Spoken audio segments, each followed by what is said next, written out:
everyone, today I'm going to show you how I went from dark brown hair to bright red hair without using bleach before I did it. I started off with this dyed dark brown colour, and as you can see I had about ½ inch of light brown regrowth, which is my natural colour.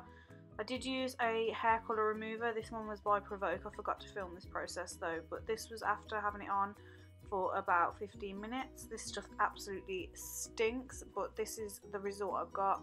It lifted most of the brown out and it was a sort of gingery, and it was sort of blonde in places as well.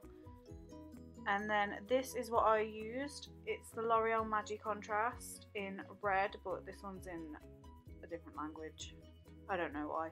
But basically you mix this with developer and it works like bleach. It just makes the hair red instead of lifting the colour out completely. So to do this I use the Majicontrast in red, obviously. And then some cream peroxide. I use 25 vol, but it does say to use 30 vol, and you mix it 1 to 1. You need some gloves because it really stains. Some coconut oil just to prevent damage, and obviously tinting bowls and brushes. This is quite hard to mix up as it's a really lumpy consistency, but once you've got it to a paste it's easy to apply. And then I'm just applying this from the roots downwards, as the ends of my hair were pretty light so they would lift the quickest. And this stuff doesn't sting like bleach does, but it has a really staining consistency, so around the hairline it's probably best to apply Vaseline. I always forget to do this though.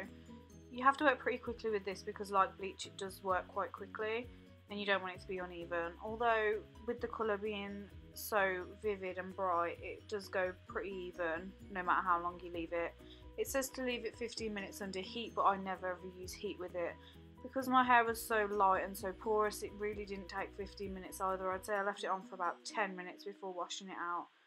Obviously, if your hair has still got colour throughout, it's going to lift unevenly between the roots and the ends of the hair, which is why I used a colour remover first. If you've ever bleached your hair and started where there's fresh regrowth, you'll know that'll lift first. If you do this with the Majicontrast, it's going to work in the exact same way, so your virgin hair would go bright red and the ends would go a sort of mahogany colour. That's what happened the first time I ever used Majicontrast on my hair, and I did struggle with getting it to lift. This is where I decided to use the colour remover first. The colour removers don't actually bleach your hair, they just shrink the hair dye molecules and get them out quicker. I was only using semi-permanent hair dyes anyway before applying this, so they removed pretty quickly. I left the colour remover on for about half an hour, but it says to leave it on for an hour.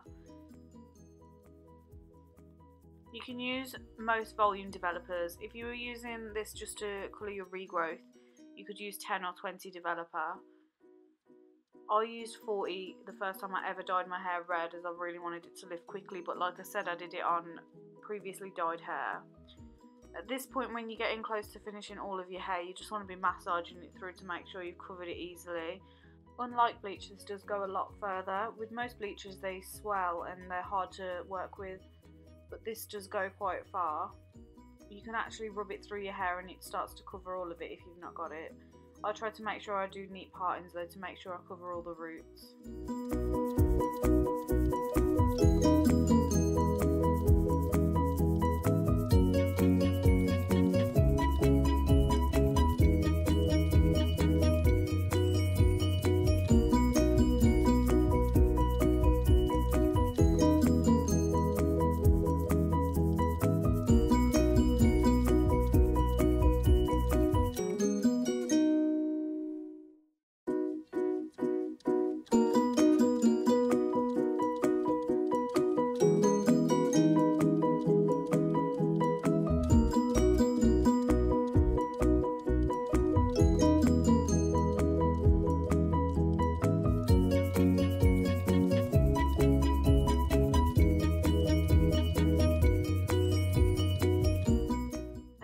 Final result on semi-towel dried hair.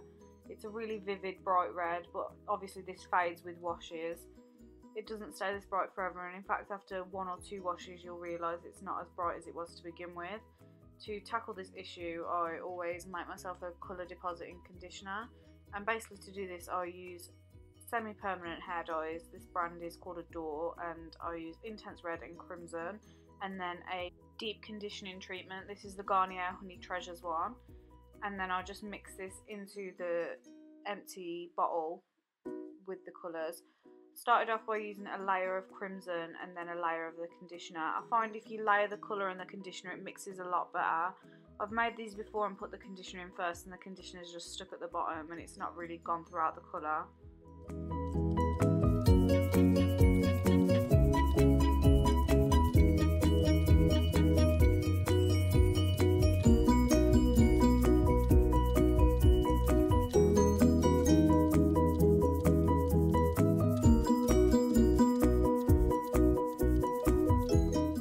If you wear hair extensions as well, this is a really good way of making sure the colours are exactly the same. You can coat your hair in this and then put this on the extensions. Usually when you buy red hair extensions, they're a really generic bright red colour and they just don't match anyone's hair very well. But obviously I always custom colour my extensions as well, rather than buying them. It's not very often I buy them pre-dyed to the red colour, so I'll go through a lot of these hair dyes, and it's a good job that they're really cheap. You can get them for about $2.99 from local beauty supply. I think they're a little bit more expensive online. This brand isn't as common as Directions or Crazy Colour, but I know you can get 4 packs of Directions on eBay for about £11, so it is a little bit of a saving.